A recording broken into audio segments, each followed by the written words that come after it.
welcome to another episode of Dad Can We Talk? I am your host, Anthony Ray, and this is episode 128 of Dad Can We Talk. Man, that's a lot of episodes now, man. So we've been doing this for a while now. So I appreciate all my supporters out there, all my listeners, everyone that's donated to the podcast, people that have given encouraging words. Man, I am so grateful and thankful for everyone that continues to push me in the right direction. Everyone that supported me in whatever way. I've had people support me in all sorts of ways over the past 4 years. So I just want to give my thanks to all my supporters out there. Before we start, I want to give a shout out to my two sponsors. Shout out to TriTech. If there's any dads out there that might listen to this and you're looking for a change of career, you're looking for more money, you might be just bored of what you're doing, whatever your situation might be, go to www.tritech.net. TriTech offers an online course that allows students to become certified sterile processing technicians. The course is $800. There you pay up $100 up front. You can do a payment plan for the next few months to get the other $700 paid. After you are done with the course, you will be certified nationally and internationally for 5 years. And after 1 or 2 years of experience, you can gain traveling contracts.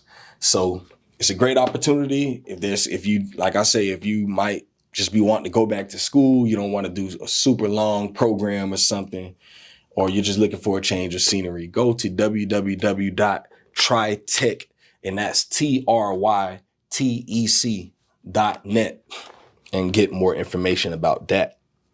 Also, shout out to my man, Mike P. the Barber at Winner's Circle Cuts. If you're looking for a fresh haircut, I mean, y'all know me, I'm bald head, my man over here, we are a part of the bald head club. But if you are one of the, the men out there that, still got a little something up here, holler at my man, Mike P. the Barber. He will get you together. But for someone like you got the beard and stuff. The beard works too. Hair in the face. Yeah. You got to get it tight too. Yes, sir. So he has beard oil.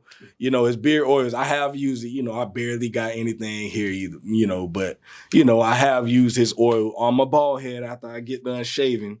And man, it smells awesome. And it works good, man. So I've had a lot of people tell me, give me good reviews about his beard oil. Like I said, if you want to go and get a haircut, he is the man. He is on East University here in Gainesville. So if you're looking for a haircut, go check out his website at www.mikepthebarber.com. And I was the person that made the website for him. So, yeah, if you're looking for a website, holler at me. I'm your man. I didn't know you did that. Yes, sir. Yes, sir, man. So without further ado, we're here to talk some family and fatherhood. So I'm sitting here with the man who has served as an assistant state attorney in Alachua County. He co-founded the Florida Justice Group. And right now he is running for state attorney of Florida. Yeah. So yeah, he has some big things going on right now. So I'm ready to get into it. We're gonna talk family, fatherhood, and whatever else comes up in this conversation. So Y'all welcome to the podcast, the dad community, the Dad Can We Talk community, my man Yvens, Pierre, Antoine. Well, thank you for inviting me to this podcast. I've heard some wonderful things about what you're doing, and I'm eager to be a part of it. I'm looking forward to it. Yes, sir. So you know how we start the podcast off the same way. Every episode, the first question is always the same, and that's how we're going to do it today. So my first question for you today is, what was your relationship like with your dad?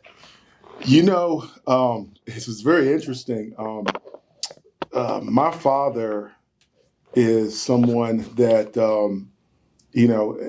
first of all, the first thing you're going to know about me is I'm Haitian. Mm. And I am definitely, both my brother and I, we were raised, we had an interesting relationship, meaning that we were born in the United States, but when we were younger, we were infants, we were sent over to Haiti. So we were really, we were raised with a village mentality. So there's a lot of hands in that pot to form who we are today.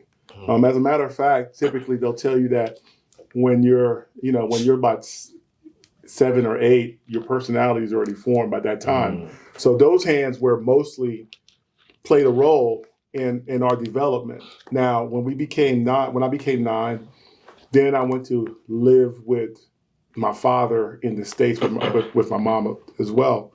But our relationship changed. Growing up, we learned to fear Dad. My dad used to spank us with 2 fingers because his fingers were so hard. Like he could, and that was his thing. With 2 fingers, that's all it took. And we went from being fearful to being friends. And it was a long journey that happened. Because, we grew up in an environment that we didn't have conversations with our fathers. It was more like, do what I tell you, not what I do to do what I tell you. But he was always somebody that was always there financially for us. There was always a certain confidence that if I needed something, my father would make certain that it was available. My dad was kind of interesting. My dad was a jokester. He would tell jokes. He had high standards for us. It's one of those things where we would ask for something and he would curse. Yeah. Say a lot of expletive things. But you know what? We would walk away from that conversation with the expectation that money was going to be there for us to go to where we needed to go. Yeah. You know what I mean? There was that confidence that we had. We always knew he was going to be there. We learned that. We learned to rely on our fathers, on my father. He also was a man of wisdom too. As I got older, I started to recognize it. I started to watch and really observe, the wisdom he imparted on. I have a lot of cousins who helped raise us, but my dad also raised as well, as far as imparting wisdom into their life. So that he established structure. There was a certain expectation. My dad always worked 2 jobs. He was self-employed as a cab driver. He worked as a maintenance engineer in a building. So they said there was a pastor 2 weeks ago who spoke on fatherhood of all things. And one of the things he talked about is the fact that your kids will do more what they see than what they hear. Yes, sir. So the interesting thing is both my brother and I, we both will work and make sure we provide for our family. That's a big thing for us. Yeah. And, the other thing too is we enjoy joking around. Like we enjoy having those conversations. I was fortunate enough that in my dad's later part of his life, we got to enjoy that. To have those conversations, to tell them exactly what I felt about certain things. In the Haitian culture, you are not told to have conversation with your parents. And sometimes we break generational curses. My kids will talk to me about stuff that there's no way I would bring it up to my dad. Wow. Literally like really intimate stuff. I'm like, man, I would talk to my brother. My brother doesn't have any kids, so I would share what happens in my household. And we would laugh about there's no way we would share these type of things or thought processes. My dad used to say certain things. And then I know it sounds mean, but he would say stuff like, hey, that's a capital D for dumb. What kind of dumb? And we would look at it like, all right, so we can't bring up certain things with him. That's how we learn. But again, as he got older, he started to value more relational conversations, and we truly enjoyed it. There's some things that I learned about my father later in life that I would have never known when we were younger. He would never have felt comfortable to open up to me. I've heard T.D. Jakes talked about that. You know, there's your relationship with your father changes over time. You know, as you're younger, your father has to earn money for the households because his job is the provider, right? Your dad can't be home all day playing games with you because he's got to provide. Otherwise, he's failing in one of the biggest part of his life. Ephesians 5 talk about you got to be the provider, provide covering. And so that's an important role. So your relationship with your father do change over time. You know, as you get older, you typically have more time to have those kind of conversations. But it's really interesting. It's one of those things where it came full circle when we got older. And, you know, and my dad was always blunt. Yeah. He kept it real. We have a lot of funny stories, my brother and I. I remember one time, my dad would say certain things like, "Hey, listen, you guys, we're in Florida, so there's no snow here." So my dad would, or like we had to do yard work. The expectation was their yard was going to be done. Now we're responsible for it. However it's done. There were, you know, one time, you know, in the season, one time my brother and I would get jobs just so we could pay somebody to do it for us. Yeah. Because they didn't want to do it. You know what I mean? So, but hey, you figure out how you're going to do it. Yeah. But when I get home, I expect, if it snowed, I expect the sidewalk to be shoveled. You know, because his thing is like, I did my part, I work hard. Now you have to hold your end of the bargain. You got to make certain you take care of the home front as well. So those were the things. One of the things that he also did for us too is he took care of all the cars in the house. And I remember one time he said something to me was very, very interesting. On Saturdays is when he would take care of the cars, and Saturdays is football, college football. Yeah. And I remember my dad would tell us, are we out there helping them? And you know, and I want to watch football. I want to watch. Doing mechanic work, it doesn't interest me, but he's gifted in that area. Yeah. So my brother and I never, you know, we never really gleaned from that, but we just kind of just watch, you know, not with the best attitudes. Like we just wanted to go play football, watch football. So I remember one time my dad said, "Son," he looked at me and said, "Son, I know you want to watch the football game. Why don't you go watch the football game?" I was like, "Dad, no, I'm going to sit here with you if I feel like, this is a test. I'm going to pass this test." He said, "Son, it's okay. You know, you go watch the football game. Go watch it. I know it's a good game, right? Go watch the football game." So now mind you, he's taking care of our cars, like my car, my mom's car, his car. He's changing the oils, making sure everything is running right? Now, on the face of it, you know, I look pretty inconsiderate if I'm not there helping him as he's taking care of our cars. Yeah. So he again, like the third time, he says, "Son, it's okay. Go watch the game. I know you want to watch the game." So as I'm walking up the stairs to get into the house, I hear a smack back of my head. Pop! Get your bleep, bleep, bleep, bleep. and you know what's funny? And you know, I keep it real with everybody. And my dad would use expletives. And he used to call me SOB, right? You know what those initials are? Yes, sir. And I had to explain to him, I said, "Dad, when you calling me an SOB, you're referencing yourself." Yeah. "You're saying that I'm a son of a." Yeah. And but you know what, though? It was a lesson. He was teaching me about taking care of responsibility. Yeah. Like as a man, you don't always do what you want to do. You got to do things that you don't want to do because it has to be done. And these are the type of lessons he was teaching us. You know, he didn't explain it to us that way, but it was one of those things that's how we received it.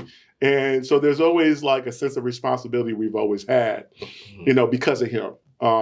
You know, the idea of making certain, like my mom didn't even know where her gas tank was, because my dad used to put gas in her car every Sunday, fill the gas tank up. That was part of the responsibility covering that he did. You know, he would do a lot of simple stuff, you know, buying your gifts, etc.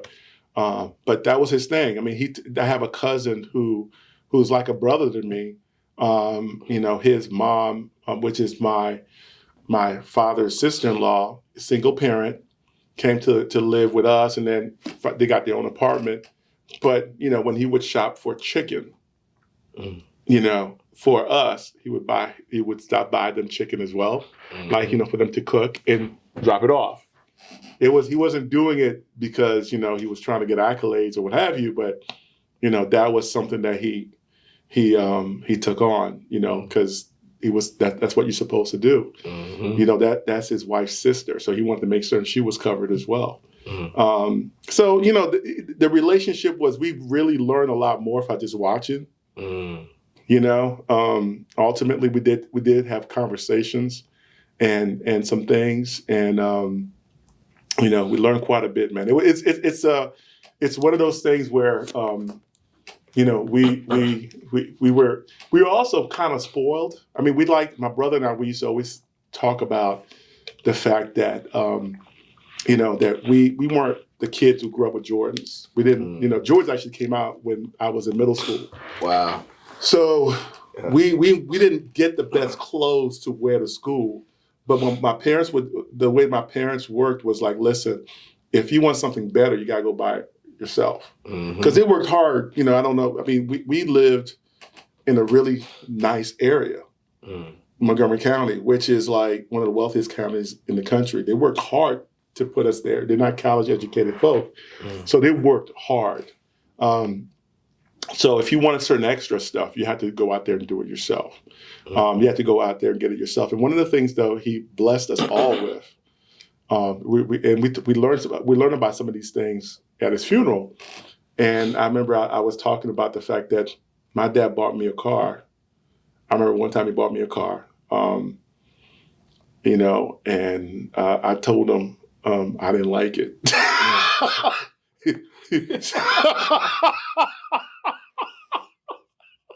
Oh my God. Yeah. I told him. It's funny. It's weird because it was really the first time that I actually stood up for myself and told him what I really thought. Yeah. Oh, he went off. You SOB. See if I help you. Cuss me out the whole nine. And then I remember because the car that I had bought a car. I hadn't gotten in a car accident. The insurance paid it also, but he said, "Okay, you need a car. Go get your car. You got me a car." So when I told him that, he was visibly upset, and so I said, so he said, "See if I help you." But you know what? There's certain things about like the relationship you have is not always verbal. It's like what it's like your consistency of how what you do with that person, how you being there for that person in small ways. So there's a certain level of confidence. And I remember I was looking back in the day. We had this thing called newspaper. Some of you probably don't even know what that looks like. So we get the Sunday paper, and we look at the want ads, like for jobs also. But there's also where people were selling items like cars or what have you, refrigerators, what have you. So I'm sitting there looking for a car, and I found a '87 Acura Integra that I really liked. It was this was in 1993, 94. And I said, I found something that I really liked. And I said, all right, I made that comment. We were living in Wheaton, Silver Spring, Maryland, and the car was actually located in Virginia. So my dad overheard that. He goes, "This is the same guy who told me, see if I help you." Because think about it. He bought the car. See, some of the things you don't think about. He bought the car. Then he had to go tell the person he bought it from. Yeah. It's not going to work out. Right? I mean, you see, you follow me? There's levels to this, right? Yeah. And this is like, we come from a strict Haitian household where, so it was very interesting. So now, I guess I'm getting older. I have kids now. Now I'm processing this. You're processing it. Yeah. So he looked at me. He goes, "Okay, where's the car at?" I tell him. He said, "Let's go." There was no hesitation. Let's go. Easy, just like that. Just like that. So he took the car, and he took the car with me. We went, and he expected the car because he's a gifted mechanic. He knows how to build engines. He could do all kinds of stuff. and he approved it, and we got the car. So, it's one of those things where you can't really define it in words. It was just somebody that you knew was always going to be there. That's love. You know what I mean? Like, even when I went to law school, I wasn't certain if I was going to stay at the law school I went to in Jacksonville. He drove that same car down from D.C. Down to me because we didn't know if I was going to be there or not. So he drove it down. So these are the type of things that's what I grew up with, is that my father was always going to be there. So he taught me some really important lessons. He also taught me about, I have a saying, and I never got that saying from my father, but I got it from more or less the way he raised us. And which is, long-term money is better than short-term money. Long-term money is your reputation and how you treat people. Because what's going to happen is that people are always going to come back and work with you because they enjoy working with you, because of who you are and what you bring to the table. Short-term money is more like, what can I get away with, right? I can charge somebody an exorbitant amount of money, but I can get away with it. But more than the time, if somebody feels like they're being taken advantage of, they're not going to refer you to somebody else. And there are times where you do stuff for free as well. Not just because you're trying to get something out of it, but because it's the right thing to do. Yeah, straight up. Those are the type of things where I look at it. I think sometimes in the younger generation, we look at what we can get immediate out of a situation rather than because sometimes you never know what relationships will bring to the table. You never know. You never know when you have to walk back a bridge. Better believe. And you don't want to burn the bridge down. And so my dad taught me a lot of those things. And the other thing too is be confident in who you are. And one of the things he taught me is being a business owner was that he didn't have to rely on an employer to pay him, in the sense that, he being self-employed because he worked having his own cab. He had an independence there, like if he was being mistreated, there was a time where he was going to leave because he was being mistreated because he wouldn't put up with certain things. So it's yeah. I mean, we learned quite a bit from him, but a lot of it was from watching, man. It was from watching. And it was definitely from watching. Not as many words. Words came later, and but a lot from watching and how he treated my. Here's the other thing. I'll share one thing with you. I think this is one of the most important things that I learned from my father is my mom had Alzheimer's, and my dad took care of my mom while she had Alzheimer's. And that's one of the more mentally difficult things to do because the person you grew up with, the person he married, was not the person he took care of.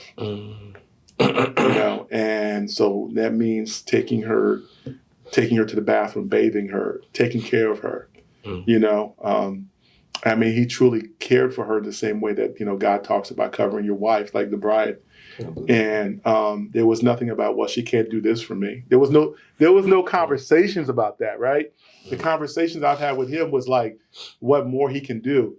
And one of the things that showed me how much my dad loved my mom and was, when my mom had Alzheimer's and we grew up Catholic.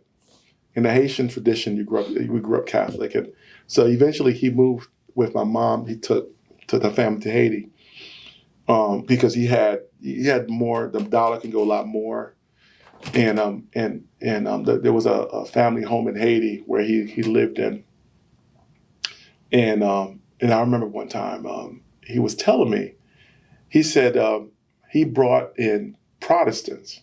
Because when I converted, I left the Catholic Church to go to a Protestant, non-denominational faith, and my mom almost became a nun. So we grew up as Catholic as you can get. Wow. So this is all he knows, right? So my dad said, my dad's whole mission was to break this dementia, Alzheimer's. He looked at it as a curse. He was going to break it. And he felt like this is spiritual warfare, and which is not something he never articulated those words, but that's the way he was approaching it. Yeah. You know what I mean? Yeah. And he used to tell me. He said. So what he did was he brought these Protestants, and from the way he described it, Spirit-led Protestants, to pray over his wife. Because he felt that was that important, and he's like, Yvens, I don't know what they're talking about, and I would imagine they're probably speaking in tongues. That I don't know what they're talking about, Yvens, but there's some power there. You know what I mean? So exercising that faith. Yeah, I don't know what they're talking about, right? But I need that. Yeah. I'm trying to. And it was like, I'm seeking something from my wife. Mm-hmm. You follow me? Yeah. And so, you could tell somebody, respect your mother, treat the woman you love a certain way. Mm-hmm. But to me, watching him as he's doing this, that's bigger than the class conversation. I mean, he's just showing it to you, And then, so when you see that, you really have no excuse. That's real. You know what I mean? Because a lot of times in relationship, it's like, what can that person do for me? Like, I'm upset because that person is not doing what I want, or he's not fulfilling my needs in certain ways, And, I mean, my mother had Alzheimer's, And so you got to say to yourself, what the whatever needs he may have, she's not in a space to meet those needs. So, but, the Bible says, we're supposed to cover our bride like Christ covered the church. That means we have to die to our needs, right? So he had to focus on her to cover her. So when, those conversations to me, man, I mean, I just remember those conversations vividly, just what he was doing, just to take care of my mom. Those were some of the more special moments we've had in our relationship. So we're definitely, my brother and I, we're just definitely appreciative. I mean, he did certain things like, when I first came to Gainesville, he said, I was the last of the three of us to buy a house. He said, look, Yvens, it's time. I said, time for what? He goes, it's time for you to get a house. Yeah. And I'm like, what? And because it's kind of cool because my wife didn't have that type of relationship with her father. And I know it kind of shocked her. She never seen that. And you watch him, it was something like, he was like, no, dude, you need to get a house. And I remember he said that there was somebody, because I was the last one I had a law degree, and I was the last one to get, because when you're in grad school, financial stuff, you got to catch up, because everybody, when when people are building wealth, you're out there not building wealth, and you're out there taking on loans and things of that nature. You say, no, man, it's time. And come to find out that my dad provided a down payment on my brother's house, my younger brother's house, and also our cousin was like a brother, his house as well. So in other words, he didn't give us Jordans, but he gave us so much more. The stuff that gives you value. That's real. You know what I mean? And you're like, so these are the type of things that that I grew up with, and we always say that we have no excuse because we were really raised for not wanting anything that's of value. We didn't have, again, the best shoes like we weren't able to show off like everybody else in the school. But at the end of the day, we got the most valuable things that we needed at that time. I love to hear stuff like that because that kind of gives me an insight into the dad, to understand, like, what did you see? I have a lot of guys, including myself, that we didn't grow up with the relationship like that with our dads. And a lot of times you can see that into our once we go into adulthood, you can a lot of times you can see different things, good and bad. Because sometimes, like for me, with me not growing up with my dad, that makes me want to do everything that I didn't have growing up with my dad. I want to do that for my kids, and I want to be as active as possible because that I didn't have it, and I know how that felt. So, I love the story, and as you were talking, all I continue to think about is that's love. That's love, man. And not with words, with actions. With actions, man. With You said love is an action verb, right? Man. Love is an action verb. And, and a lot of it is planning. Like he did certain things from somebody who's not as educated, but he did certain things that, because you know what they said that a man will provide for multi-generation. Like he set us up to provide for our generations, for his kids, for his kids' kids. Sir. You know what I mean? So it's a lot of it is I mean, even from the point, like if you think about it, most, it's funny because my wife always says, I'm always, I tend to be laid back, but I tend to be very instinctive. Like if I'm going to do something, I'm going to say, this is the right thing to do. Sometimes it's not a good husband thing because you're supposed to talk to your wife about things instead of just doing it. But, it's I think, we've been blessed in the sense that we kind of know, okay, this is the right thing to do. To send my brother and I to Haiti was something that most people would have been like, what are you doing? You're kids. But his thought process was, they needed to be around, the culture more, and as far as because when you're working multiple jobs, you're not going to have the time to put into your kids. You know what I mean? As much, right? Because you're tired. Yes, sir. And so we really received that early development from family members who were there for us.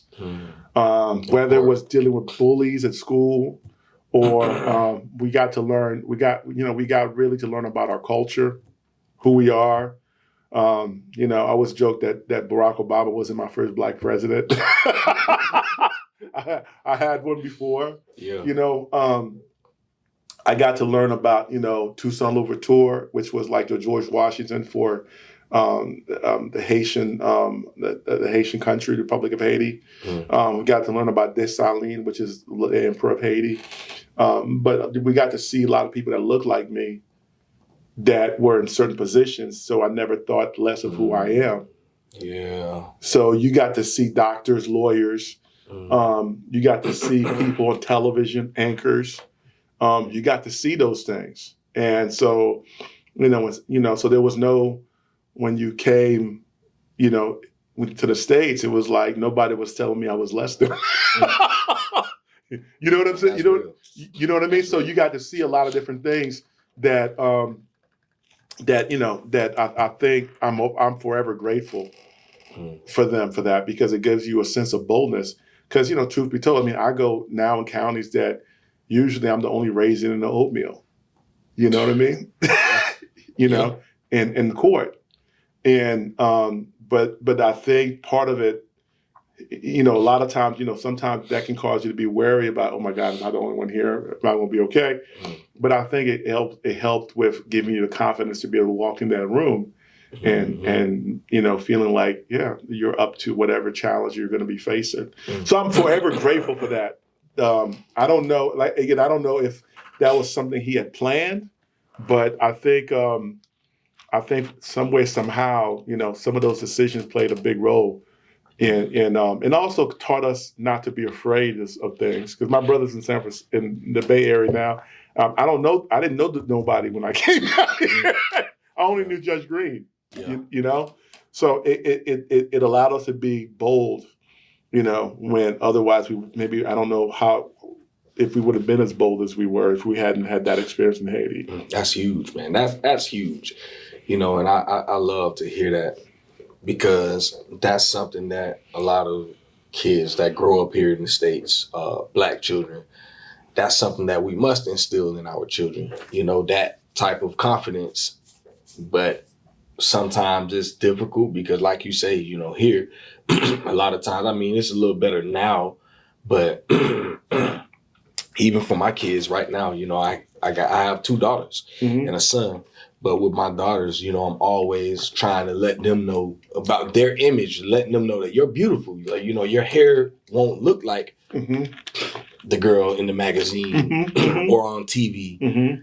And that's okay. Because just as much as she's beautiful, you're also beautiful in your own way. You don't have to look like the standard of beauty, what they tell you this is beauty. And it's funny because years ago I did a Google search. I forgot what even prompted me to do it, but I Googled beautiful woman. If you Google beautiful woman, go to images and see what most of the images look like. That'll tell you what the standard usually is. And I think I went at least 20 images in, and before you see a Black woman. I think the first Black woman you saw was Beyonce. That's what we're up against, when we're raising daughters, even when it comes to my son, just allowing him to be confident, just be confident in who you are.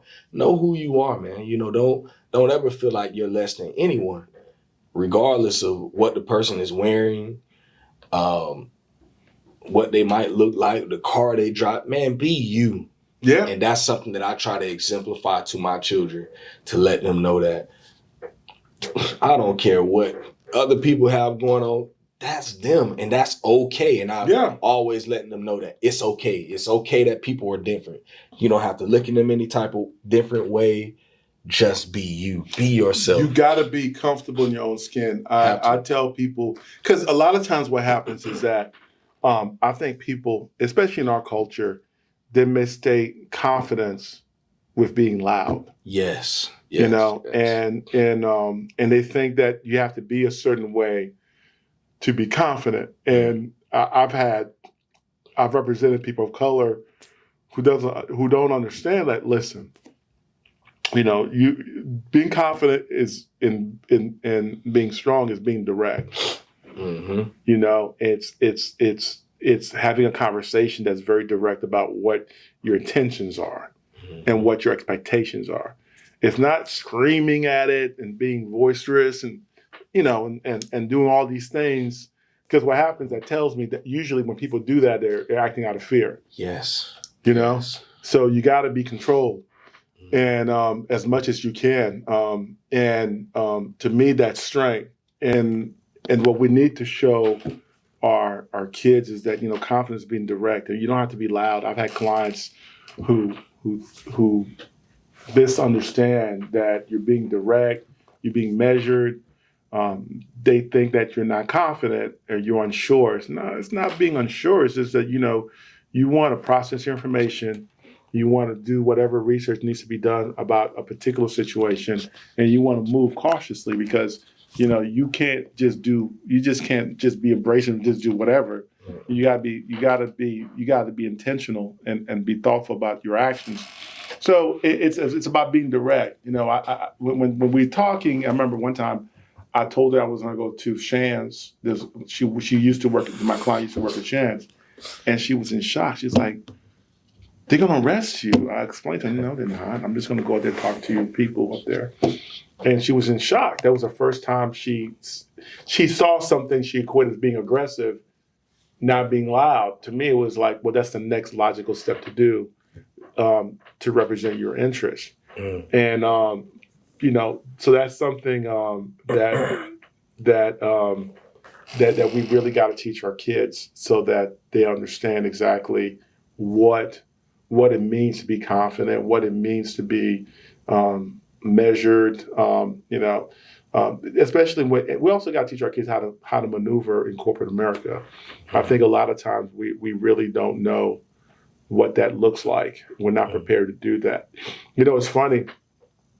the only time, um, um, um, you know, um, Barack Obama lost his cool was when he was upset about his professor being arrested. Remember that? I think I do remember that. And he had to have a beer summit to get past it because the media would now allow him to move on past that subject matter. So he had to have a beer summit, and then he had to be supervised by his vice president while he was having that beer summit. So we got to teach our kids how to maneuver in corporate America. Definitely. It's a big thing. It's a big thing. It's a big thing because, we can't, because even when we get disappointed and something happens that upsets you, you can't lose your cool. You got to be measured. And I'm not telling you to be robotic, but you got to be smart. It's good to have people, on your team that you can talk to about certain things. Because you don't want to be you always don't want to be the smartest guy in the room. You also want people you can reach up to and talk to and say, hey, listen, I'm in this situation. How do you think I should approach it? What's your thought process behind it? You don't want to you want somebody who always wants to go from 0 to 100. Yes, sir. Yes, sir. And sometimes you're gonna have to learn to exercise humility. Yes, sir. To get around certain things. That's huge. That's something that I just working in the warehouse.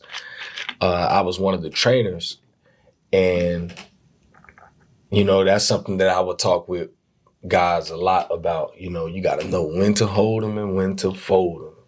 Sometimes it's not work. I mean, yeah, they're absolutely wrong. I promise. I can tell you myself, I know they're wrong. But right now, let's just move past it. When I'm saying today isn't the day to say it. It's not the day. But sometimes too, God will take you through seasons to teach you humility.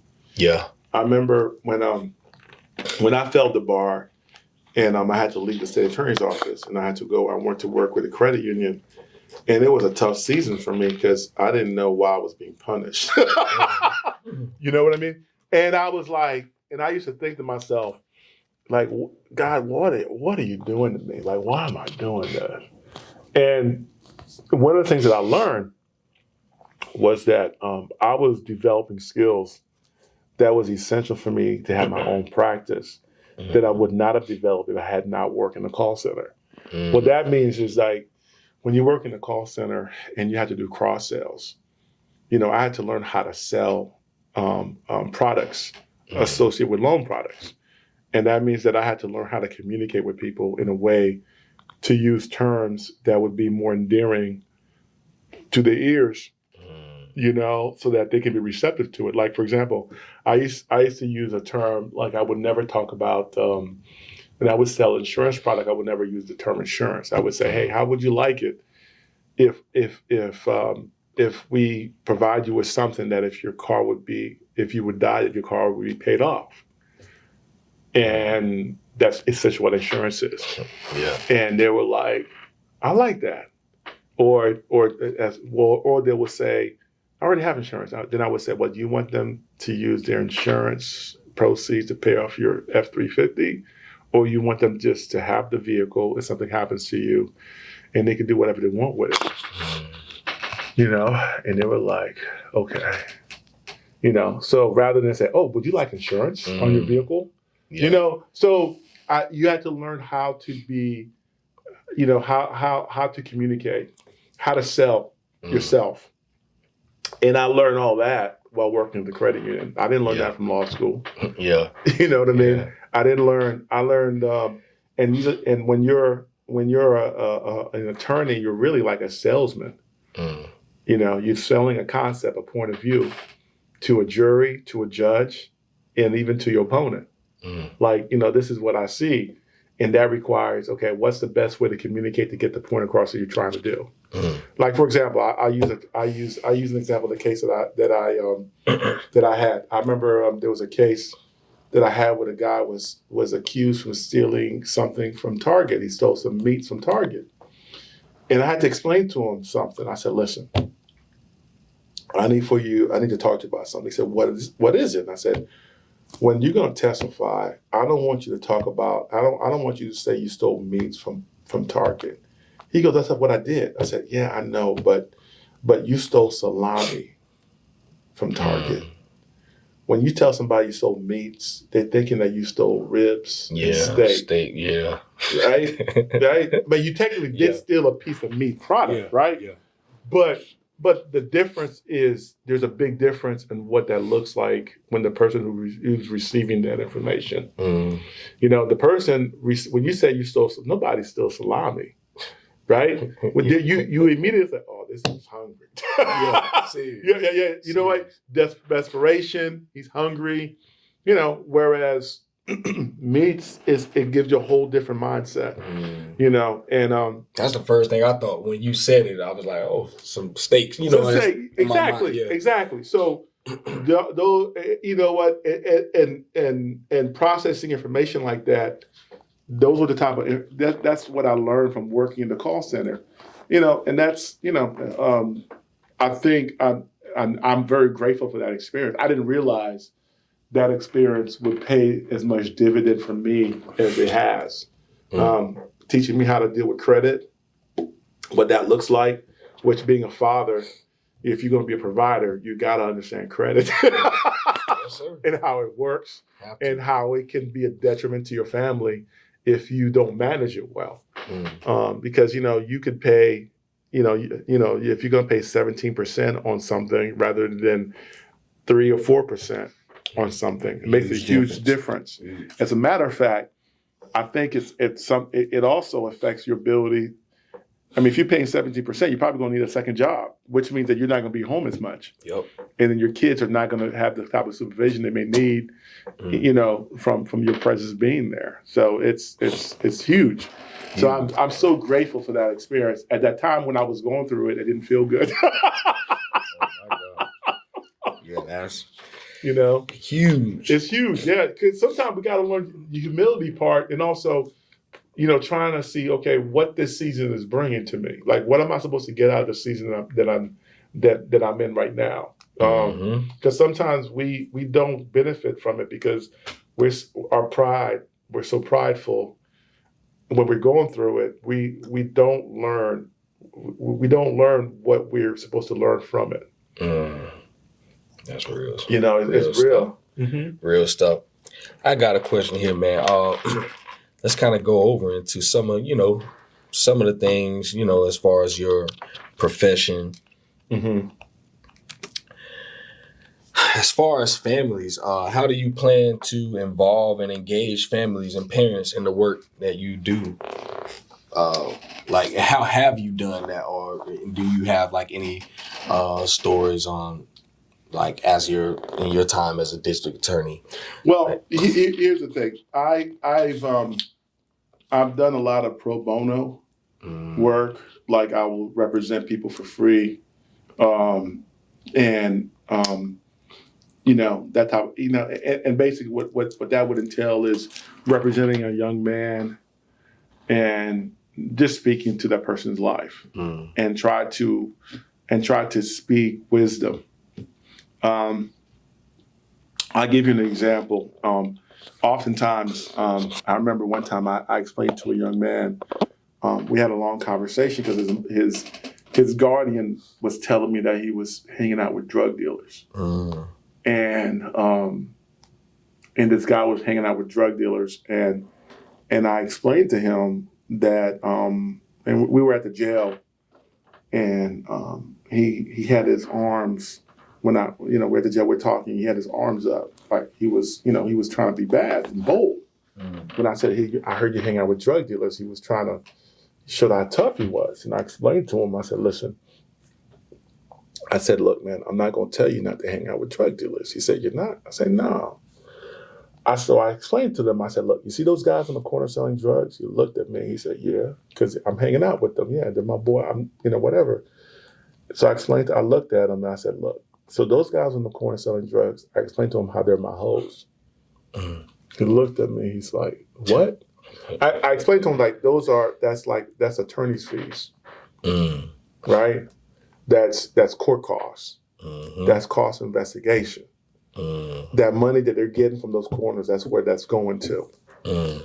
And I explained to him how at the end of the day, he's whoring himself out to the system, and the system is benefiting from it. Yes, sir. So I explained to him, I said, listen, but the problem is, I told him, that I can't afford to have weak holes on those corners. So I said, when the cops come, I don't want you to be running. I want you to get my money.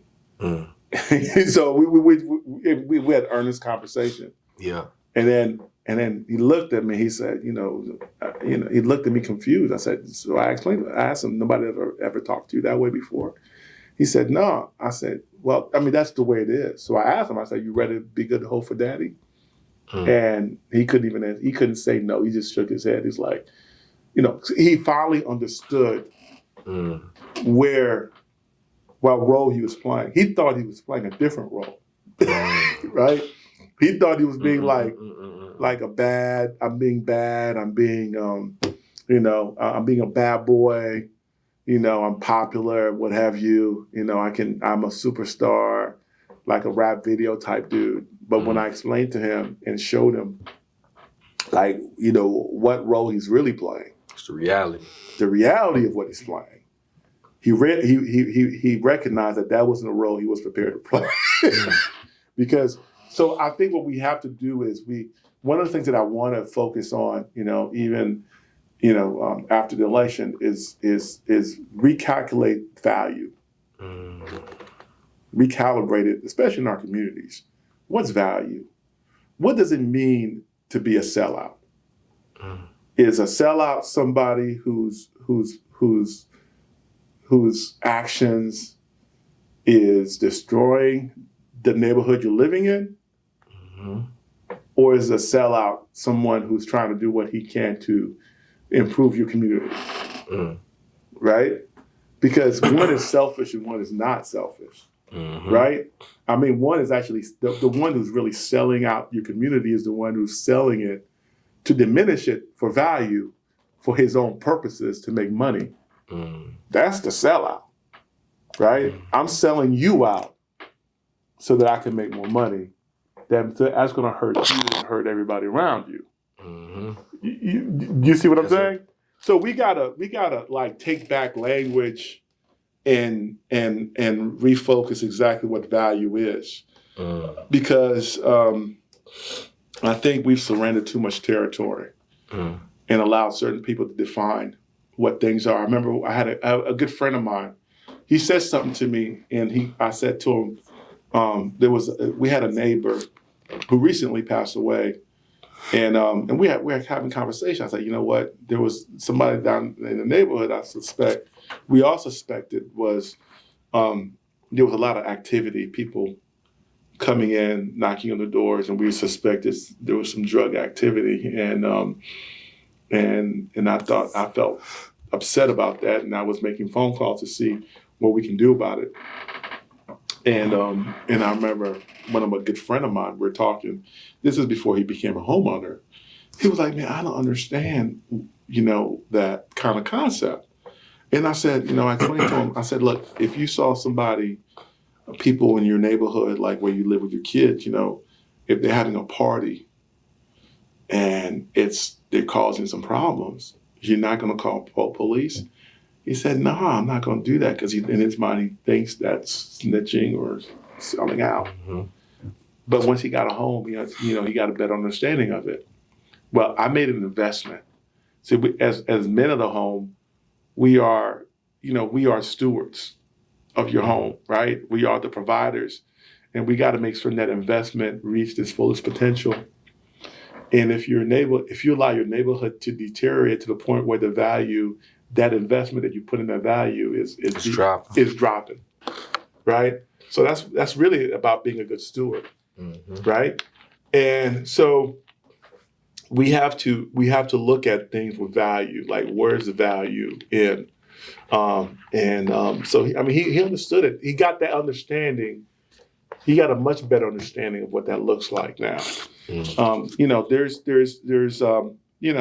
one of the things that as men, I think, I think that there's a certain anointing. I mean, we are charged with doing certain things, and leading the family. And I think that's some of the problems that we're having is because we have a lack of male leadership in a lot of different places. Now, I mean, I remember I used to be a former pastor, and if and I remember looking at Genesis chapter 3. And Genesis chapter 3 is really the fall of man. And if you look at Genesis, the contract between Adam, the contract about staying away from the fruit, from the tree, the tree of knowledge, was between God and Adam. Right? Yes, sir. And if you read the word, and I noticed that when I was at a different church campaigning, if you look at the word, they didn't recognize they were both naked until Adam ate the fruit. Because the contract was not between God and Eve, it was between Adam and God. And so there's a blessing and curse that comes from being the man in the household. Better believe it. So we got to take those things seriously, and not to be overly religious. I mean, but I just think that statistically, even if you can look at it spiritually, you can look at statistics where it says, I was just Googling stuff where it talked about, fatherless children are from 3 to 20 times likely to be incarcerated than children live in dual households. And I think even the statistics are even single male run households have a better shot at keeping kids out of those situations, which is remarkable. So spiritually, right? Yes, statistically, logically speaking, I mean, that's what the stats say. So I think these are extremely important things we need to look at. And I think that's the thing that's been missing in some of our homes is a male figure. And I think one of the things that we intend to do is we're really going to be calling out to men in our community to get more involved. And I mean, there's a number of people doing different things, but I think we need to have more symmetry, more leadership, and trying to figure out what people are trying to do. But, because we really are in a state of emergency where, these killings are happening like crazy. There's a lot of this chaos and disorder in some of our communities. And this is not just, I think it's something that we really need to focus on, and we need to invest and be more intentional about, because it's a problem, and we're not going to solve it by just ignoring it. What do you think would be something that could help bring? I mean, in my opinion, from my standpoint, I'm from Gainesville, born and raised. And where things are right now, it's never been like this. Like the last 5 years, I'm like, stuff was never like this when I was growing up. I spoke to some kids Friday night at an event, a midnight basketball event. And I asked the kids, by a show of hands, how many of you in here have lost someone, a friend? Man, a lot of hands went up. And I'm like, when I was y'all age, my hand would have been down. Most of my friends' hands would have been down. I'm like, this isn't normal. It's not a normal thing. It's not. And like I was telling them, I think they've been desensitized because it's becoming a normal thing. Like, it just happens so much to the point where it's like, oh, someone got shot yesterday. And it's like, when I was growing up, their age, I would have been shocked. Like, someone got shot over here?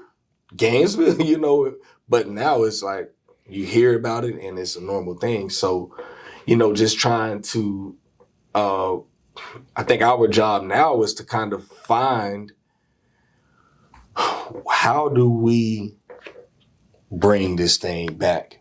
Some days I feel like it's too far gone.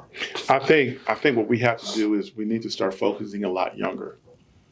Yes. I've represented people who've been in the gang atmosphere. Mm-hmm. And these gangs recruit kids when they're a lot younger. Mm-hmm. You know what I'm saying? So they recruit these kids when they're like, when they're 8, 9 years old. Yes. And and we're not present. There's not a presence. So we need to start investing more, be more intentional at a much earlier age than what we're doing. Yeah. Which with the understanding that this is what we're trying to prevent, and that we need to provide more options for these kids, meaning that we got to be more intentional. We got to start recognizing the same way the gang people are recruiting, we need to start recruiting as well. Yes, sir. The Bible talks about, what we do with our treasures tells you where our heart is. And then we got to recognize these kids are our treasures, so that because what we do with our pearls, we got to invest in it. We got to treat it as such. Mm-hmm. And we got to take their stories more seriously. Yes, sir. And that's what we're going to have to do. And we got to be intentional. And again, love is action verb. Mm-hmm. And it's not, and what I'm talking about is not just something that we do a selfie, right? It's got to be something that requires relationship. Mm-hmm. I had a college student talk to me about personal capital. We need to start investing personal capital in some of these areas. Because otherwise what we're doing is the equivalent of living in a house with a hole in the roof, and we're dealing it with a bucket, meaning that we're just putting the bucket on where the hole is, and then we get upset when we replace the bucket that there's a wet floor. So we need to patch the hole, and we need to be intentional about it. So that means that we have to go and look at it. And here's the other thing: we're all in the same house, right? So the person in the other side of the house may not feel like that hole is affecting their lifestyle because they don't see the hole, they don't see the wet spots, But we're part of the same house, we're part of the same community. Then it's going to require all of us to invest in patching that hole up.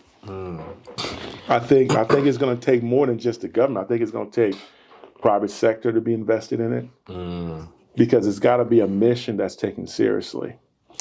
I had a question on that subject. How will you collaborate with community organizations and leaders to develop and implement policies that promote justice and equality for Black and brown people in Florida's criminal justice system?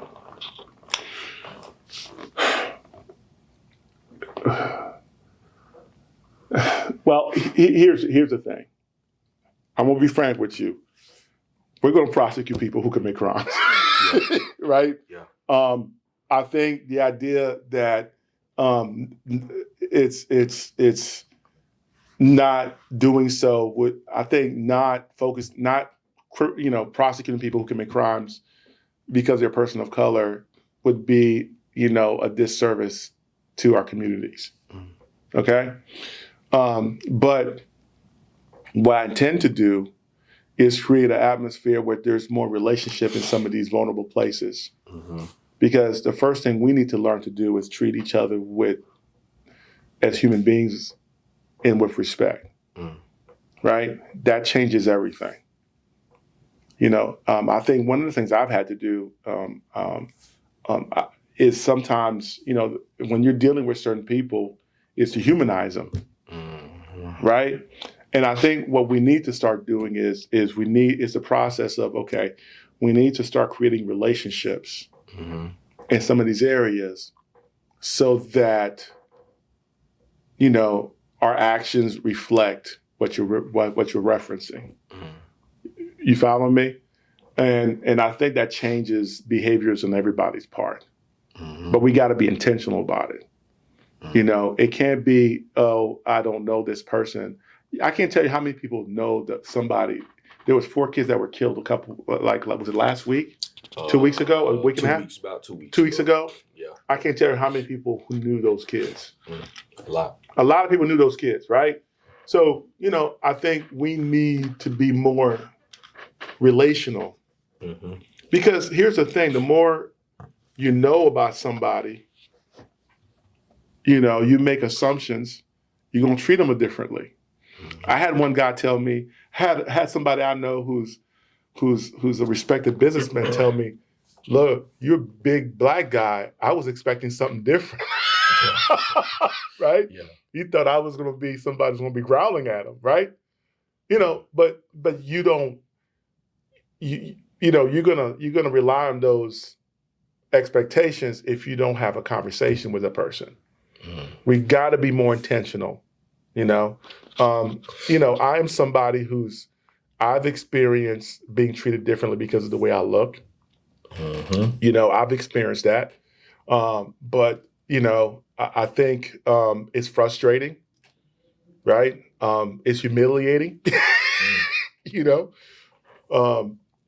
but at the same time, we don't want to lose sight of what our purpose is. It's like I gave you an example about Barack Obama having to have a beer summit being chaperoned by his vice president. You can't allow certain things, as unfortunate, as frustrating as they are, to keep you away from what the goal is. And we gotta prepare our kids to deal with those things.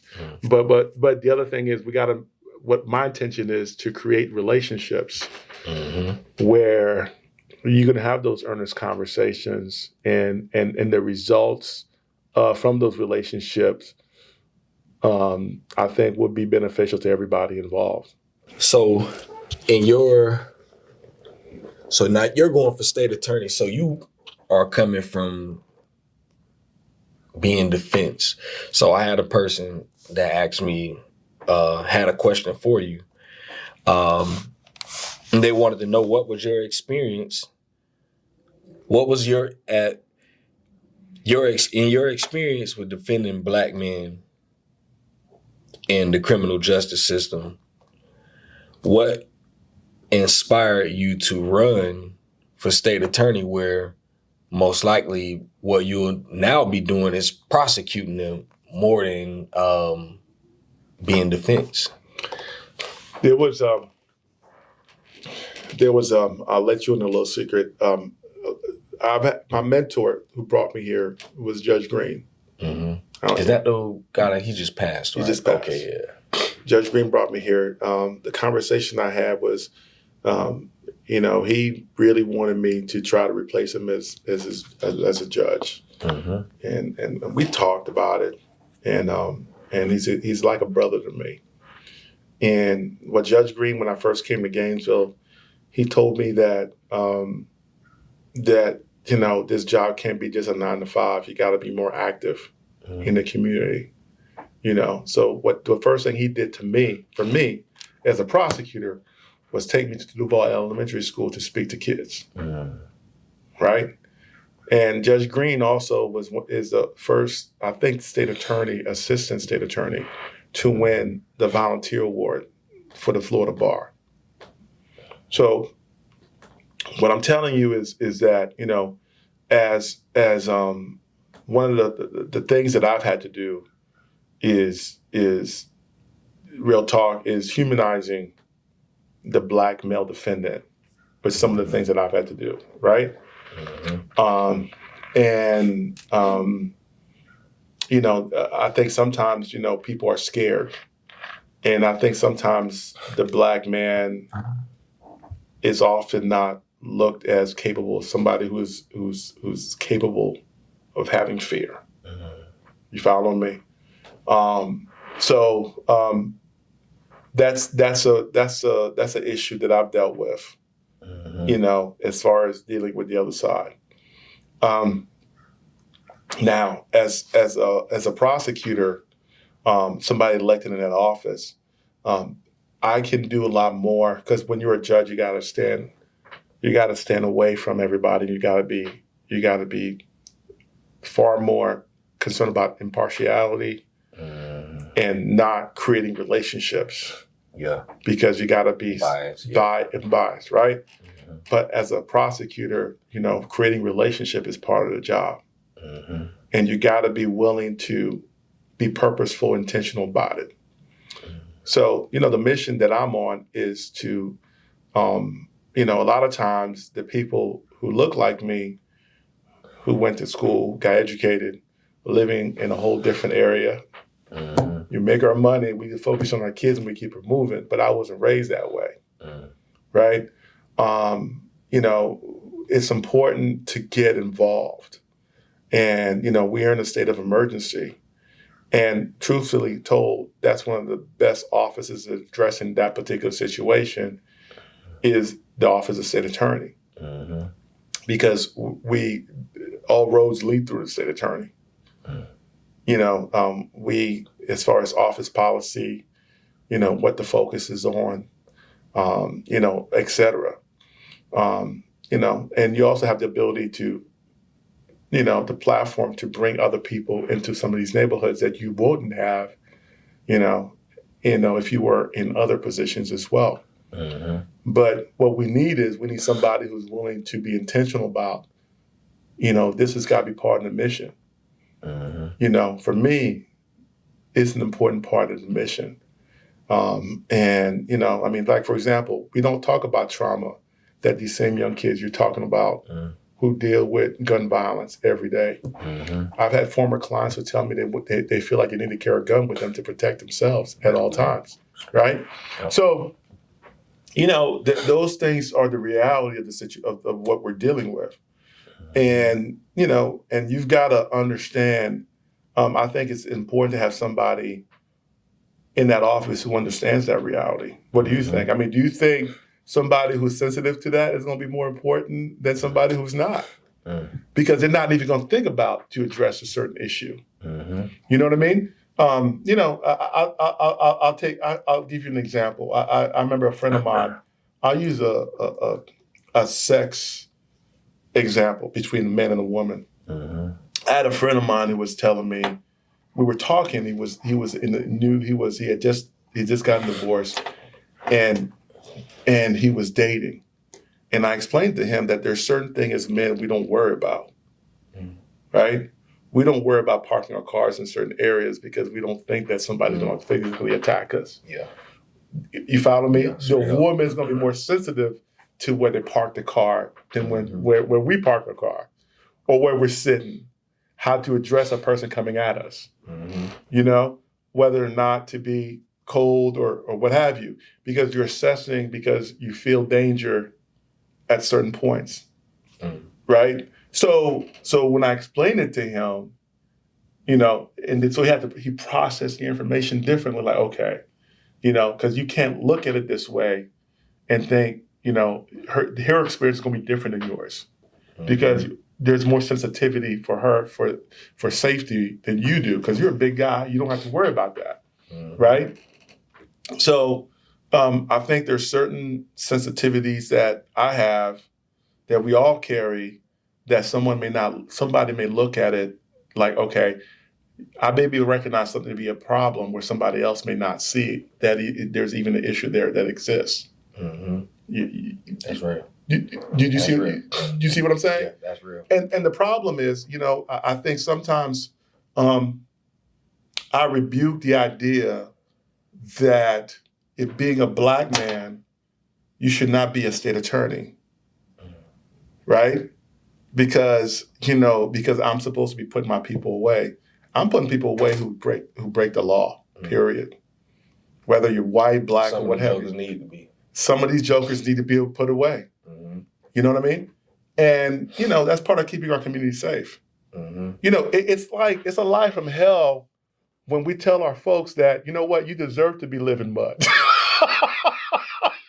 You following me? Mm-hmm. like I'm supposed to let this joker go because he's a black man and I'm a black man, but he just shot 2 people down the street. Are you crazy? Are you out of your mind? Yeah. You know, do you want your family safe? Yes. He needs to go to prison. You know, but I also, I've represented. I also think that it's important to establish relationship. There's a young man I've known also to become friends with clients of mine. Clients. I had a client who did a home invasion years ago, and we fled open. We got a downward departure. He ended up doing 7 years in prison, followed by 5 years probation. And this young man, I'm very proud of him. He completed his probation, but even while he was in probation, he's one of the guys that I would have come to speak to kids at Mirror Image about his experience. And he talks about like what happened the day of the crime that he did. It was a hard crime. He did a home invasion, held a gun to somebody's head to get money. Scary thing. I wouldn't want anybody to go through with that. But I also think that, he had something, it gave him an opportunity to affect people's life positively by talking about it. He was desperate for money. That's why he did this, but there was other ways to do that. And he could have done things a lot differently, but he also shared his experience in prison. It's not a YouTube video. Yeah. It's real life. Watching, constantly being concerned about his life in prison. I think it was actually one of the more popular presentations in front of their kids that they have every year. It's that person bringing that earnest experience, right? I think that's extremely important. And I've had other clients do that. I don't believe in, I think, I do believe in grace, but I also believe that you gotta be punished, But, I'm also one of those guys that I still have relationship with people, even when people fell short. You're going to hold people accountable, but, there's a relationship aspect of it where, I see people grow too. My mentor, I remember, I can't tell you how many people he sent to prison as a prosecutor who were holding signs for him when he was running for judge. Right? Right? Because he was fair. He punished them. Some of these guys he punished,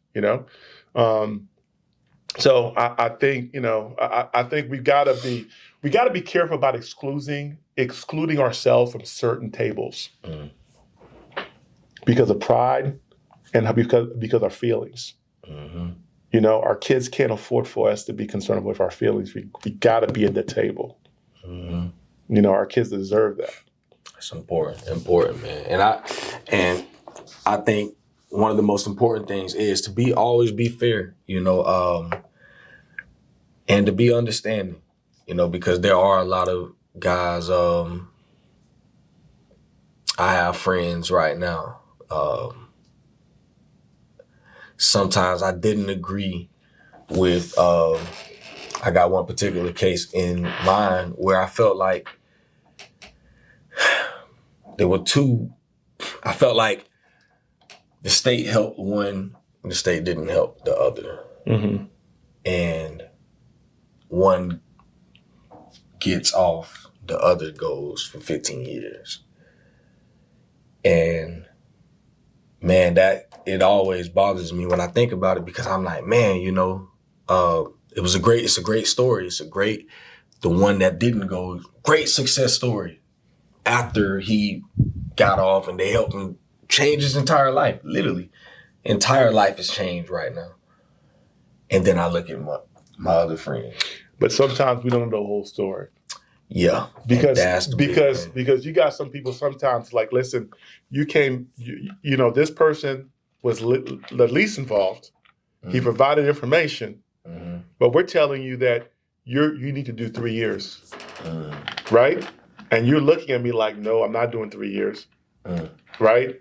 And then when you finish walking out that process, because more information comes out during trial, and then now you give the judge the discretion, and the judge gives you 15, you got to remember that sometimes you offer something a lot less. Yeah. Because it was a situation like that.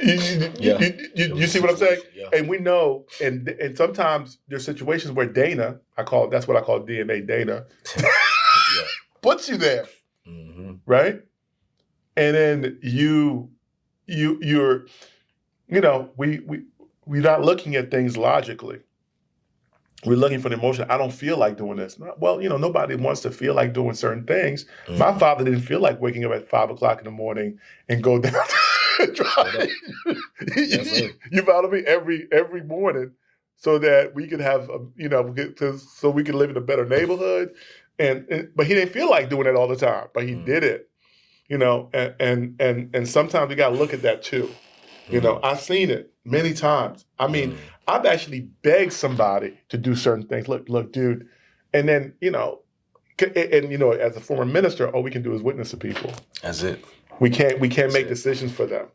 So I think, fairness is fair. I've had prosecutors who've been very fair in dealing with them.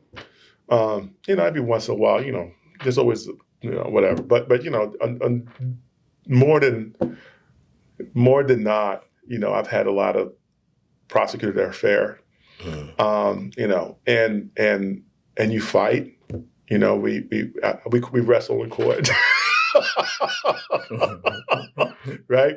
But ultimately, we all try to. We try. At least I do. Try to come up with a good resolution to try to help your client. But the other thing too is I believe in being real with my clients too.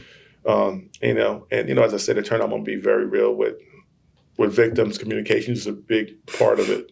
I've learned that over the years being married, communication is extremely important. My wife keeps reminding me about that. Yes, sir. That's very important. Yvens, what you just told me is what you're going to do. That's not communication. Yes, dear. Because I'll go back and fix that. But it's important. But I think we got to be very careful because I think sometimes that we put ourselves in a bad situation because we think we deserve the least, meaning that our community don't deserve to be protected because we think that we're doing this certain. No. The person who's selling drugs, committing murders in our neighborhoods are the ones who are selling us out for their benefit. That's a sellout to me. Straight up. The person who's trying to improve the neighborhood, that's someone who deserves more love than the person who's selling me out for 30 pieces of silver. Those be the people that don't get any type of love, man. That's the crazy thing. And that's a crazy thing. That's a crazy thing. And I think I know we need to change the culture. We need to change the culture because, and it's not, the Bible tells us we don't have to be of the culture. We gotta be salt. And we got to teach differently, and we got to be intentional about it. I'll be damned if somebody called me a sellout because this dude shot another baby. You know what I mean? Call me a sellout if that's what you want. That's not a sellout. That's not the definition of sellout. A sellout is somebody who sold somebody out for their own benefit. Judas sold out Jesus for 30 pieces of silver. That's what some of these guys are doing to their neighborhoods. And that's what they're doing. Let's be real about it. Let's be real about it. And I think we're not being honest with ourselves. I got another one for you. Well, before I go to that question, I know you said you want to do more community stuff, be more involved, and I love that. And I say that because there's a particular politician years ago, man. And this one thing when it comes to our community, a lot of times, and I'm one of those people, a lot of times I don't trust politicians. I just don't trust people who come around, they tell you all these things, and a lot of times they don't do the things they say. So there was this one particular time, this is when I was in ministry, And we used to do a lot of community work. And we were painting a house one day, just, this type of stuff that we always did, And I'm one of the people out there doing it, sweating, hot. Mm-hmm. And this politician comes around. It was around election time. I think that was maybe 2019, 2020 or something like that. And he comes around and, we're all out there sweating, we're hot. He comes up, he talks to my pastor and, what they're talking about, whatever they're talking about. And then he grabs a paintbrush, picture, puts the paintbrush down, and he's out of there. And then I see it like on the news and on the paper and all in the paper. And I'm like, this dude didn't do a thing. Like, why is that even a picture? And, and quite frankly, I was pissed. And I communicated that to my pastor. And I'm like, I just don't like that, man. I feel like we do so much work and we do this stuff out the goodness of our heart. We ain't like we're out here getting paid to do this. It's a Saturday morning. Well, you gotta look at it this way. What you were doing was sacrifice unto the Lord. Yeah. You know what I mean? Yeah. And I understand what you're saying. The flesh rises and you feel a certain kind of way. Yeah. I think what you gotta look at is look at somebody's history. I'm one of those guys that I have former clients. I've represented former clients for free. Mm-hmm. Right? Mm-hmm. I'm not gonna say their names, but yeah. It's documented. Yeah. You follow me? Because I've developed relationships with people. And I think that's more important to me than taking a selfie. Mm-hmm. You know what I mean? Yeah. I have the kind of last name, Pierre. If you look at Pierre Antoine, it kind of stands out a little bit. And as I tell my wife, I can't afford to be ratchet. You know what I mean? My life has always been about relationships. Yeah. It's about relational. That's why I can't be a judge. Mm. Because it would drive, I would take this pen and kill my eye socket because it would just drive me crazy. Mm. It's easiest job for me to do would be, I could just chill out and make whatever. But it's just not my personality. Mm. Most people would tell you that. That's the way I am. And at the end of the day, I like things to get done. Mm-hmm. It's never been about if you look at it's funny because a lot of stuff I've done, a lot of people don't even know about it. Mm. A lot of people don't know I taught at the law school for a couple of semesters. Mm. I don't advertise it. It's just like, most people like, damn, I didn't know you did that. Mm-hmm. I don't advertise it. To me, it's about relationship. It's about developing relationship. When I first went to my church, I was on a setup team. They were like, why is a lawyer on the setup team fixing sweat and stuff? You know what I mean? Mm-hmm. I like the relationship with the guys that was on the team. To me, that was more important than I don't need to be on stage. Yeah, real talk. Yeah. I mean, I really enjoyed setting up. You know what I mean? Because we really enjoyed it. So I think you got to look at people you're dealing with as far as who they are, the kind of character they are, where their heart is, and what they're trying to do. You just gotta. It's one of those things. You're always gonna have people who are gonna do whatever. But to me, that's more important than anything. I'm telling you, developing relationship is more important to me than anything, and that means it's huge. And that means that we may disagree. Mm-hmm. You know what I mean? We may disagree. Straight up. But it's but I think we would all grow from the conversation. Mm-hmm. At least you'll know where I stand. And that's extremely important, some of my friends, I have conservative friends. I have some friends who are very left of me. Mm-hmm. I've had some friends I have really earnest conversations with. But one of the things that most people will tell you, even prosecutors that I work cases, they'll say they'll know I'm not gonna lie to them. Mm. we may have a different way we look at the facts in front of us. You may look at it one way, I may look at it differently, but I'm not going to lie to them and say, hey, I'm not going to call, a dog a fish a dog. You know what I mean? Just to what have you. I think being authentic is so important. That's why I've won cases in Levy County. It's huge, man. Huge. I remember when I first tried in Levy County, somebody said, "Don't tell them you're not from there." I'm like, dude, I'm like 6'1.5". I'm like 250, 260, with a strange last name. They know I'm not from here. For me to act like I was from there would be disingenuous, and I would lose all credibility from the jump set. I try not to be who I'm not. Look, I can't fix cars. That's not my skill set. I can't fix stuff. Most of my friends would tell you, this dude, I can't do it. That's not my skill set. Yeah. But but relational,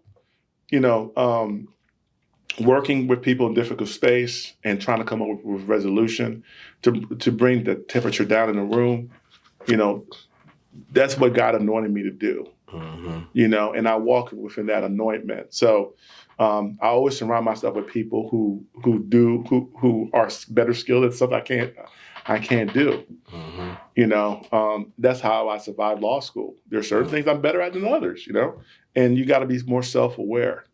But at the same time, and I understand it. I mean, there are some people that are like that, and I've seen it. Meaning, like, they're just there to take the pictures, and then when they come around. But that's not who I am. I'm one of those guys that, like, if I see something that you can benefit from, I will let you know. Hey, you need to get in touch with. Now, you told me you do websites. No, that's always going to be back in my head now. Yeah. Yes, sir. You know what I mean? So, and to me, that's relational, and that's long term. I call that long term money than short term money, because that person is not going to come back to paint with you because you know what he's about. I think long term money always comes back manyfold. Because I again, I have the kind of last name that I can't afford to. I can't afford to be ratchet, man. It's like I'm a big black guy with a French last name. You're gonna be found out. I mean, and it is what it is, and but it's not what I'm about. Yes, sir. I like being authentic. I like dealing with people. It's funny. My campaign manager saw me talking with some guys with the Sons of the Confederacy, and at the end of the day, they're people. Straight up.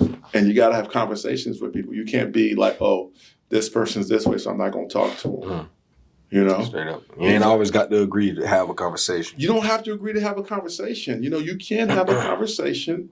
I mean, you've got to be willing to have a conversation. I think we need to be, because, we need to teach our kids how to have conversations that you don't disagree. Yes, sir. That's part of the problems too. They don't know how to disagree and walk away from it. Okay, we can agree to disagree, but you tell me where your point of view is. I'm gonna share my point of view, and then we can figure out whether or not we could have anything in the middle, whether we have any agreements. If we don't, it's okay. Exactly. So, it's part of we got to be more mature. I always tell. Human beings, we really got to learn to be more mature about things instead of like, what's the bigger picture, what we're trying to accomplish. I think that's important. We need to figure out what we're trying to accomplish. That's really important. But yeah, I think sometimes, man, we got to be careful about removing ourselves from certain tables and then get upset when decisions are made. Yeah. Because we removed ourselves from the table. Straight up. we do that all the time. Straight up. And then it's like, okay, then we're outside of So we got to change some of these things. Yes, sir. So some of it's self-inflicted. I got one more for you. Okay. So, because man, I got so many questions I could go over, but I know I want to respect your time. I got one more for you, man. If you could sit and talk with the 18-year-old version of Yvens, like you and I are doing right now, and you could sit across the table from that young man, knowing everything you know right now, and give that man one piece of advice going forward, what would you say to him? Trust God. Yeah. Trust God. Trust God. God's hand is all over his plan for you. And trust him. Because the 18-year-old Yvens was definitely, I was hopeful, and there's about the future. But trust God. Just keep trusting God and get to know God better. Develop a better relationship. Trust God and develop a better relationship. That's something that I and also that would also allow you to be more vulnerable with people about what's going on in your life and what you're thinking. Yeah. Just constantly searching that, because you can't go wrong when you're seeking God's voice in your life, and that's something that I've seen God's hand in my life, because again, I had never heard of Gainesville. I wasn't supposed to be here. A lot of things, the way things happen, even from failing the bar and working at the credit union, that was for a purpose. I mean, that's the way I looked at it. And I learned so much from that experience. I learned so much, and things will happen. Things happen even when it doesn't feel like it, for the better. Because I wouldn't be here if I hadn't gone through that experience at the credit union. That is advice for any dad out there. Trust God. And as we get older, I know I speak for myself. As I'm getting older, I'm realizing the more and more I have to do that. That's something that's very important for me.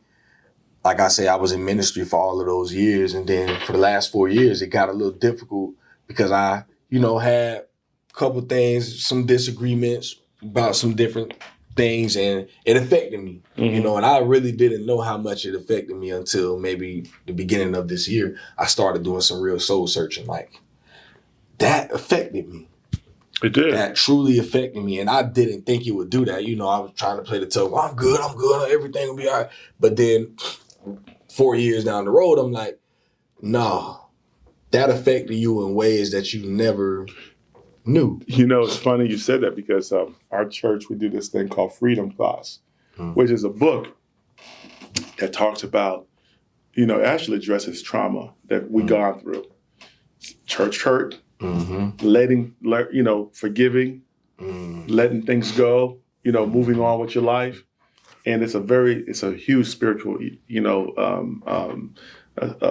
process that you go through. And we do what's called the Freedom Encounter on Saturday. They just did this one semester. And we had, I'll even show it to you. It's interesting. The church is a live church. And hold on 1 second. Let's see. I can show it to you. Let's see. One of the pastors posted it yesterday. You see right here? This is all the people that went to the Freedom Encounter on Saturday. And you pray over people who've gone through, whether or not they've been hurt, they've gone through violence, sexual violence. Or some people go through, they were raised in homes where they were told that there would be nothing. And sometimes, like, here's the other thing, for people who grow up without a dad, you may grow up resenting that person who's your father. and you don't never deal with that trauma. Yeah. What does that look like? You're internalizing it, and you address it. It's really powerful, man. I mean, you see guys just cry, just dealing with some of these things, and I think this is so important that we learn, we deal with those things, because you're going to grow. You're going to grow from it. Just learning to forgive. That's one of the things that I've learned too. Is I've been through life. As I got older, my dad and I, we had some strong disagreements.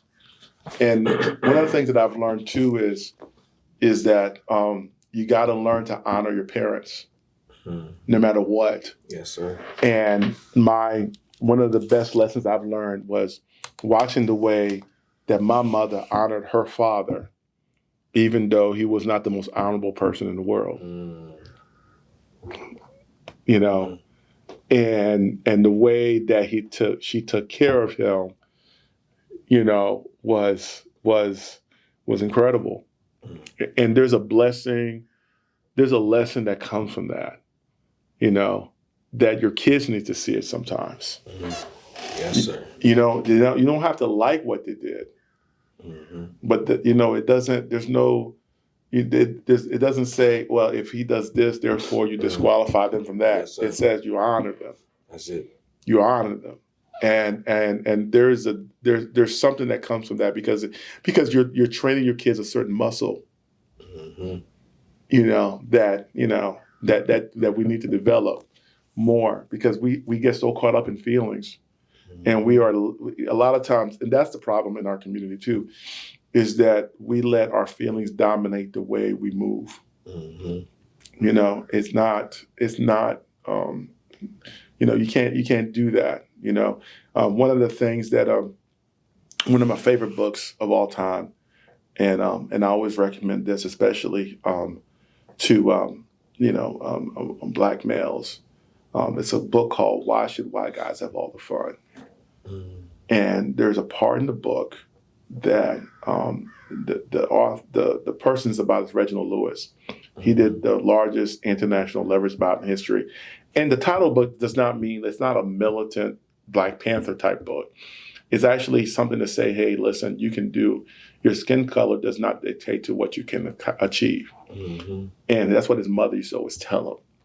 So one time his mother took over his paper route in summer school, like when he was during the summertime.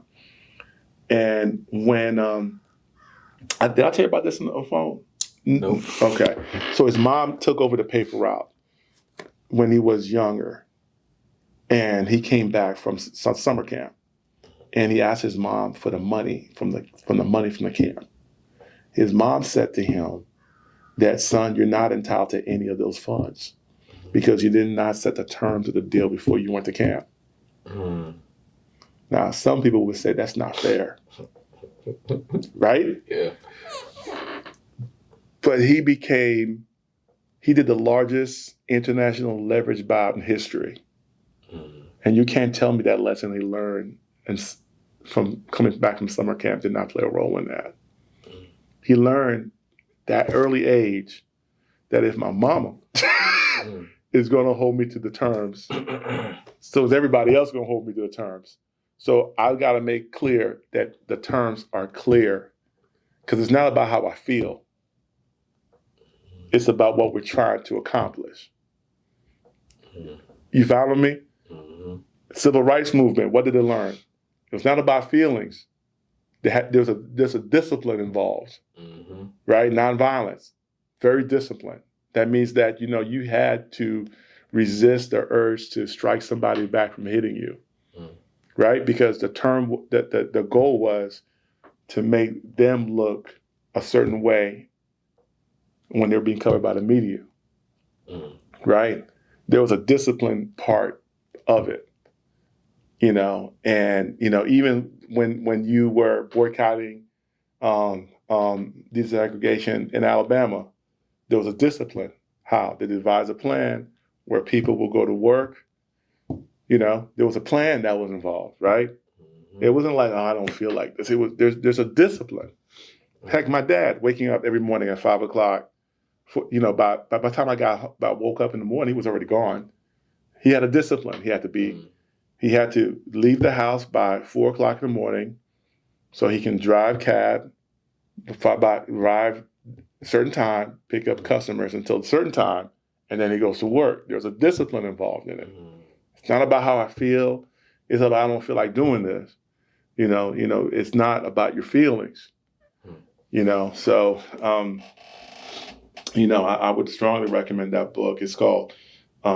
I always say he's the baddest brother come out of Harvard because he talked his way into Harvard Law School, didn't take the LSAT. And there's a building at Harvard named after them. It's called the International Reginald Lewis Business School. Wow. A lot of times we don't know about these things, but I think more people need to be aware of his story and his accomplishments. He died in the early 90s. A lot of people thought he was going to be the first black president, but he died. He had cancer, but he was there's a lot of jewels in that book that we all can learn from, and part of it is, we can't, even in the story, he dealt with some prejudice, or the way he was being perceived while he was trying to accomplish his goal.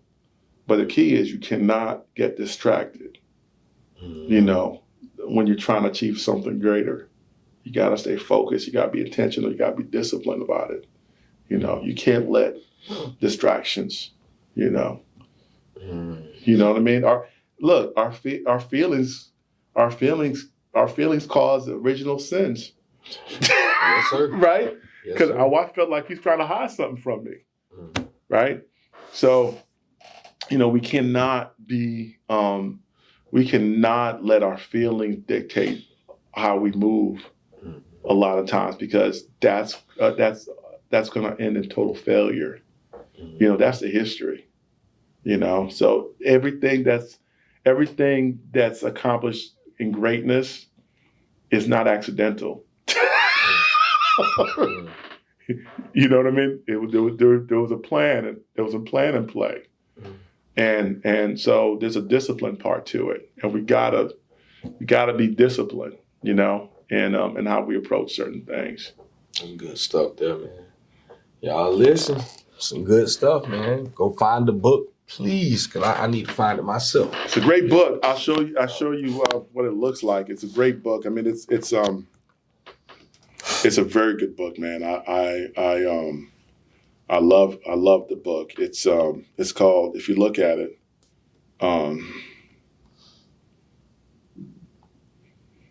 you'll see it. It's called, let me see.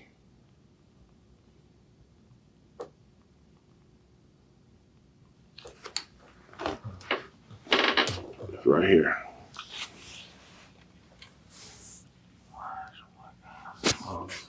Reginald Lewis. Yeah, I read that book in college, man. It changed my whole mindset. Yes, sir. But yeah, man. So before you get out of here, man, tell the people where they can find you and support you. Yes. I'm glad you said that, because I meant to do it at the beginning, but you forget. It's Y as in yes, V as in Victor, E as in Edward, N as in Nancy, S as in Sam, forflorida.com. So it's Y as in yes, V as in Victor, E as in Edward, N as in Nancy, S as in Sam, for Florida, F-O-R, Florida.com. Check it out. Share the website with your friends. The website has, it allows you to make donations. Even if you don't live within the 8th Circuit of Florida, you can make donations. That doesn't preclude you from making donations. One of the things that I've learned over time is that I can't do this on my own, and I do need your help. Donations are very helpful, because we got to buy signs, we got to do all kinds of different things. I think this is a good mission to support.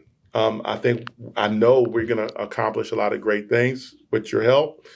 And the other thing too is that I don't think this is going to be a first one-stop shop as far as doing outreach. It's got to be intentional, because a guy like this right across from me, I'm going to be calling, I'm going to be reaching out to him, And, because we need to get more involvement in some of these areas. And just not you, but a lot of other people. I think we got to treat this like we're in a state of emergency. And we got to address some of these issues with some of these kids that are younger, much younger age, because we're surrendering territory. We can't afford to do that. We can't afford, because we're bearing the fruit of the surrender. That we're surrendering territory. So when they're 16, we're seeing the fruit of that, and it's not healthy. It's not good for our community. So let's make those changes. Yes, sir. Yes, sir. So yeah, y'all know when I share this, I'll have on the Facebook post, when I put it on there. You see the website. Go to the website, check them out, learn more about his campaign, and other than that, man, I appreciate you, man. I appreciate you for giving me some time today. I appreciate it. And like I always say, I need stuff like this, man. It's water to my soul, to sit with other brothers and talk life. Mm-hmm. Really, that's all we're doing. We're talking life, man. And man, I just wish you all the best, everything that you do going forward, man. And just continue to be real, man. I appreciate it. I appreciate it. And, you got to be. Seriously. You can't be real. You can't be. It doesn't, because you can't fake it forever. Mm-hmm. Seriously. It's gonna, whatever's inside of you. There's a pastor, Pastor George Brantley used to say in church when I used to go to the Rock, whatever is in you is gonna squeeze out when the pressure is applied. You better believe that. You better believe that, man. But yeah, man, so we're gonna get up out of here. Mm-hmm. For all my listeners, man, y'all continue to stay tuned to Dad Can We Talk. www.dadcanwetalk.com. Go on the website, check out more stories from other dads all around the nation. Got some other good dads coming on, man. I got some things in the works. If it goes through, I got some big episodes coming. But y'all just stay tuned. I'm trying to put some things together. Shout out to the Gainesville Dad Committee, my brothers that I've been fellowshipping with the last few weeks. We're trying to put together some things. We're shooting for July 21st. Don't quote me on it. I think that's a Sunday. We are planning for a Sunday fun day where we're going to have a lot of different things going on at Cone Park. We want to do some water balloons. We want to do maybe capture the flag. We're going to try to have some icy. I think the icy truck coming out. My man Clarence Williams, he said he's going to have the fire truck come out, spray the kids. And we just want to have some fun, just create different opportunities around the city, doing different positive events so that people can stay engaged, keep the kids engaged for one, and also engage some of the parents. So that's something that we're planning for right now. I'm not sure yet, but for Father's Day, I forgot the group that's doing it, but they're doing an event that will be a Father's Day and Juneteenth event. So I'm thinking I'm going to be there. They're going to have a portion of the event where they're going to have a conversation on fatherhood. So y'all be looking forward to that. I'm going to put that information out there sometime next week. But yeah, so like I say, man, go and find my man. Go to his website. If you got it in your heart to support and donate to him, please do that. When we have people in our community that's trying to do different things, support is everything. No one can do it by themselves. So y'all go to his website. And that's Yvens4Florida.com. Yvens4Florida.com. Go to the website, check them out, support if that's what you want to do. dadcanwetalk.com. You can also donate to the podcast there on the website. Everything that I receive, I put it right back into the podcast, different equipment and stuff. So y'all know what to do. Go to YouTube. That's the best way if you want to help this podcast out more than anything else. Go to YouTube. subscribe to the YouTube channel at Dad Can We Talk. You can also follow us on Instagram at Dad Can We Talk, Facebook Dad Can We Talk, and we're on Spotify and Apple Podcasts at Dad Can We Talk. So we're going to get on up out of here. We'll go back home, see what my kids got going on, because I just got back in town and I had to rush out the house. I ain't been able to see my babies in the last day. So y'all continue to be real. Please do that. All my dads out there, continue to love on your babies. And we're going to get on up out of here, man. This episode 128 of Dad Can We Talk, and we out of there.